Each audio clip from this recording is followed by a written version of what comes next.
പശ്ചിമേഷ്യയിൽ സംഘർഷം കലുഷിതമാകുന്ന സമയത്ത് വീണ്ടും ലോകശ്രദ്ധ പിടിച്ചുപറ്റുകയാണ് ഡീകാപ്പിറ്റേഷൻ സ്ട്രാറ്റജിയെന്ന സൈനിക തന്ത്രം. ഇറാന്റെ കോപം പൊട്ടിത്തെറിക്കാൻ പോകുന്നുവെന്ന റിപ്പോർട്ടുകളാണ് ഇപ്പോൾ പുറത്തുവരുന്നത്. ഇസ്രയേൽ കാത്തിരിക്കുന്നത് കനത്ത തിരിച്ചടിയായിരിക്കും.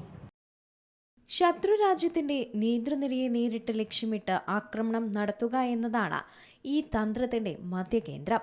സൈനിക ശക്തിയെ നേരിടുന്നതിനു പകരം നിർണായക തീരുമാനങ്ങൾ എടുക്കുന്ന നേതാക്കളെ ഇല്ലാതാക്കുന്നതിലൂടെ മുഴുവൻ സംവിധാനത്തെയും തകർക്കാമെന്നതാണ് ഇതിന്റെ അടിസ്ഥാന ധാരണ.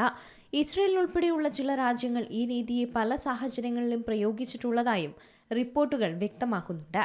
ഒരു രാജ്യത്തിന്റെ ശക്തി അതിന്റെ ആയുധ ശേഖരത്തിലോ സൈന്യത്തിലോ മാത്രം ഒതുങ്ങില്ല, മറിച്ച് അതിന്റെ നേതൃത്വം തന്നെയാണ് അതിന്റെ ദിശ നിർണ്ണയിക്കുന്നത്. സൈനിക മേധാവികളും രഹസ്യാന്വേഷണ വിഭാഗങ്ങളും രാഷ്ട്രീയ തീരുമാനങ്ങൾ കൈക്കൊള്ളുന്ന പ്രധാന വ്യക്തികളൊക്കെ ഒരു രാജ്യത്തിന്റെ പ്രവർത്തനങ്ങൾ നിയന്ത്രിക്കുന്നവരാണ്. അതിനാൽ അവരെ ലക്ഷ്യമിട്ട് ആക്രമണം നടത്തുമ്പോൾ ശത്രുവിന്റെ പ്രവർത്തനങ്ങൾ താളം തെറ്റുകയും നിർണായക തീരുമാനങ്ങൾ വൈകുകയും ചെയ്യുമെന്നാണ് കണക്കാക്കപ്പെടുന്നത്. എന്നാൽ ഈ ചരിത്രം ഈ തന്ത്രത്തെ എല്ലായ്പ്പോഴും വിജയകരമാക്കി മാറ്റണമെന്നില്ല. പലപ്പോഴും നേതാക്കളെ ഇല്ലാതാക്കിയിട്ടും അതിന്റെ ആശയങ്ങളും പ്രസ്ഥാനങ്ങളും തുടരുകയും ചിലപ്പോൾ കൂടുതൽ ശക്തിയായി തന്നെ തിരിച്ചു വരികയും ചെയ്തിട്ടുണ്ട്. അതിന് ഏറ്റവും ഉദാഹരണമാണ് ഇറാന്റെ ഇപ്പോഴത്തെ അവസ്ഥ.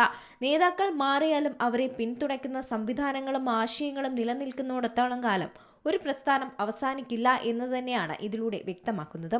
അതുകൊണ്ട് തന്നെ ഡീകാപ്പിറ്റേഷൻ തന്ത്രം ദീർഘകാലപരമായി ഫലപ്രദമാണോ എന്നതും ഒരു വലിയ ചോദ്യമായി തുടരുന്നുണ്ട്. എന്നാൽ ഇപ്പോൾ പശ്ചിമേഷ്യയിൽ സംഘർഷം കലുഷിതമായിക്കൊണ്ടിരിക്കുന്ന ഈ ഒരു സമയത്തും ഇപ്പോൾ ലോകശ്രദ്ധ പിടിച്ചുപറ്റുന്നത് ഈ ഡീകാപ്പിറ്റേഷൻ സ്ട്രാറ്റജി തന്നെയാണ്. ഇതൊരു സൈനിക തന്ത്രമാണ്.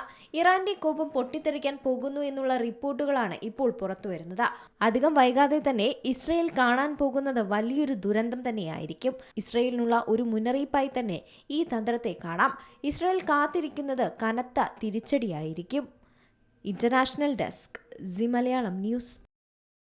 ഏറ്റവും പുതിയ വാർത്തകളും വിശേഷങ്ങളും വിരൽത്തുമ്പിലറിയാൻ സി മലയാളം ന്യൂസ് എല്ലാ ഡിജിറ്റൽ പ്ലാറ്റ്ഫോമുകളിലും ലഭ്യം.